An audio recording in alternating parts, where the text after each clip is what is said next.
Okay, this is how you want to start off feeding your dog properly. That's what this video is about. Bethany here with Doggersized Dog Training, working with Charlie and a Cocker Spaniel named Comet. Now, if you know my dog Charlie, you can check out this video right here. It explains why we are having to do this in the first place. He was recently on a medication that gave him a crazy food drive, so you can check out this video here to see some of the other issues that we're working through. But this one's going to be about eating. Now, normally he just drools buckets and buckets of drools all over my carpet, and we had to nip that excitement in the bud, and this is how you should do it. Now, a lot of times people will just put their dogs on a stay and then release them to go get their food. That's what I've always done, not a big deal. But with dogs with territorial issues, disrespectful issues, food resource guarding issues, anything like that, this is how you want to start off doing it. That way they know the food comes from you and you are not rewarding excitement, just a calm demeanor. Here we go. I'm sure you're wondering what in the world I'm doing. Now, in here is just dry food, nothing to get him too crazy about. Now, I drop the food bowl, and every time he looks at it, it goes back up. So I am communicating to him that if he wants this food, he's not going to look at it. And that is going to settle him down. And you can see him twitching like crazy. So see, he glances at it right there, and the bowl shoots back up. And that's all we're doing here, folks, is we are doing this over and over again until he understands. He's an old man, so laying down is pretty normal for him. And a lot of dogs get bored of this and they'll lay down, and that's fine. They can lay down. There's nothing wrong with that. Now, I'm going to show this a few times, and I will speed up the process, I promise. But right here, I wanted you to see it full out. See how he's looking away? He's trying. So he can be looking in my eyes or looking away. I don't care. I just do not want him looking at the bowl. So every time your dog pops up, that bowl goes back up. And if your dog is super excited, can't sit still, or already has some more serious resource guarding issues, you should absolutely be standing up if you don't feel comfortable squatting down like this. And you can tell, I mean, it takes a bit. So as soon as it actually touched the ground, he couldn't handle it anymore and looked at it. I had to squat down here because I'm getting old too. So as soon as he looks at it, that bowl goes up. Now, I'm not giving him really a lot of verbal communication, but I am giving him a few ahs sometimes when he looks at it. Look at him trying so hard, and then I just give him the okay.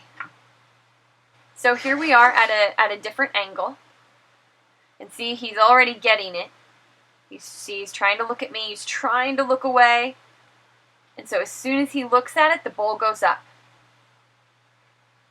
Look, oh, he's trying. So I really wanted you to get to see this part, get to see the eyes, and really, really get the gist of what this means. I do want to point out, I was so excited when I looked back at the footage because I didn't even realize there was no drooling. I am telling you, buckets of drool all over my carpet. I'm so tired of cleaning it. Or even if it ends up on the hardwood, it doesn't matter. It's so awful to clean that I had to start doing this. I know he looks pitiful, but this is what you've got to do to create more of a calmness around the food. Now, I want to point out that there are two ways to do the okay. My dogs already know that okay means it's a release word. So if your dog doesn't know that yet, make sure you have the leash and you kind of pull them towards the food a bit when you give them the verbal. Oh, that was so tricky. So I made him wait a little longer, and then, okay, released him. Give him a little tug on the leash, and I like to vary between putting the bowl right underneath them versus having them come a little bit to the bowl. I do like them to know that, this food comes from me, so sometimes I like to give it to them versus having them come towards it. So just food for thought. Definitely start out with you saying okay and giving the bowl actually to them. Also, just a side note, I'm taking this opportunity to work on a strong place command with my other dog watching us work with food, which, as you could see by her licking her lips earlier, this was very difficult for her. If you have other dogs in the home and you'd like to take this opportunity for a really strong distraction, do so. But I would definitely tether them to something in the house. That way they can only barely get off of their place, their go-to-your mat. And it's easy to correct them. That way they don't come rushing towards you with food, because that's a recipe for disaster. Now, if you're not comfortable with getting that close to your dog, if there is a little bit of guarding issues, or if your dog's just too excited for you to be low with food like that, just start like this. And it actually gives you a little bit more authority. You just have to move more, but at least you don't have to squat down, I suppose. So really just do what's the most comfortable for you. Just remember, if you do have a dog with aggressive issues or any resource guarding issues, they need to be tethered, or someone needs to really have a hold of their leash so they don't bolt on you. Or if you can hold the leash and block at the same time, you can do that. But I suggest you tether or use someone to help you, just to be safe. So in this instance, I actually brought it to him and gave him the okay. So just an example of that. So you can really do this whatever way you're most comfortable with, but the basic principle is the same. Now, Comet is a pooch that does have some resource guarding issues, and they've worked really hard to be able to be comfortable squatting next to him. So he's already actually had some work to be able to be comfortable just being close to him like this and doing this. So I'm just desensitizing him of the food bowl going up and down. He's not great with eye contact, except with his mom, because she's worked so hard on it. So that's not what I'm looking for. And I'm not even looking for him to completely look away from the bowl, because he is a much more severe case. I just don't want him to be so intense, okay? So that's the point of this. And I'm right there ready with the leash if I need to correct him at all. And I loved that he was starting to lay down here because he was getting bored. But you can see he is still tense about it. He's not completely relaxing. So I just really want to take my time here. And a little bit too much focus.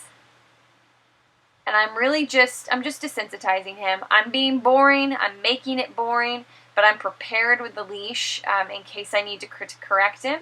And notice I quickly tell him okay and scooted in towards him. Right here, what I'm doing is I'm just adding treats, really high value treats, into his food bowl. And I actually made a note. I had to tell the owners not to get their hands so close, because when they did that, he kind of shot towards it too intensely. He didn't do that with me, but that's because we don't have a history, of behaving that way.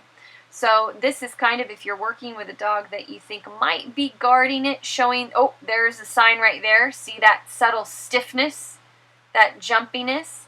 If you're getting some of that with your dog, those are the beginning signs. So you need to make sure that you do this immediately and walk away and then walk to the bowl, drop a higher value treat than what is in the bowl, okay?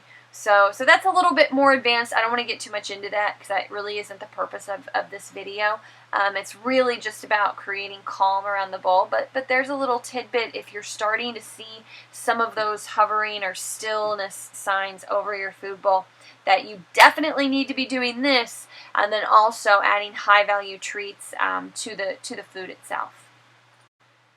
Now, I know you guys definitely have the gist of this, but I did just want to show you really quickly, the actual owner doing it. It was a little bit more difficult because the intensity was a little bit stronger, but the eye contact was so much better because she's worked with this dog so hard in other ways before we could even get to this step.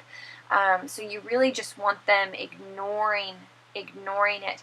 And I don't mind if he looks at it on the ground at this point, but this is just too intense.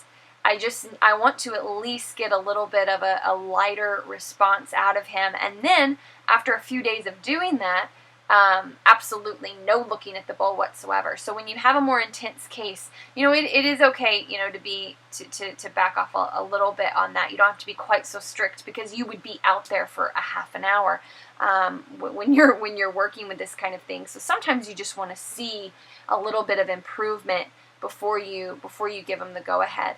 But yeah, just things to keep in mind. You've got to adapt to each dog. If you do have severe food aggression issues with your dog, please seek out a professional before you do anything like this. There's my little disclaimer. I just want everybody to be safe. You never know what can happen around food. Look at that. Look at that eye contact. I certainly didn't get that. And then that would be the perfect time to give him the okay. You can see he kind of jump-started that a bit, which normally we wouldn't allow, but since that's only the second time he had ever done that, you know, we're going to let him go. But then the next time, be more conscious of it so it doesn't happen again. And, you know, just a small thing, we didn't use any ahs or no's or anything like that with Comet because he's more escalated of a case than Charlie, and he really wouldn't have listened to it anyway, and we would have been and all over the place, and it would have just sounded crazy. It would have done more harm than good. So with him, it was really just about desensitizing, keeping calmness and energy, and the only thing we said, you know, was okay, take it. And that was it. If you have any questions, you can email me at info@doggersizela.com, and feel free to check out the website, doggersizedogtraining.com. Don't forget to subscribe.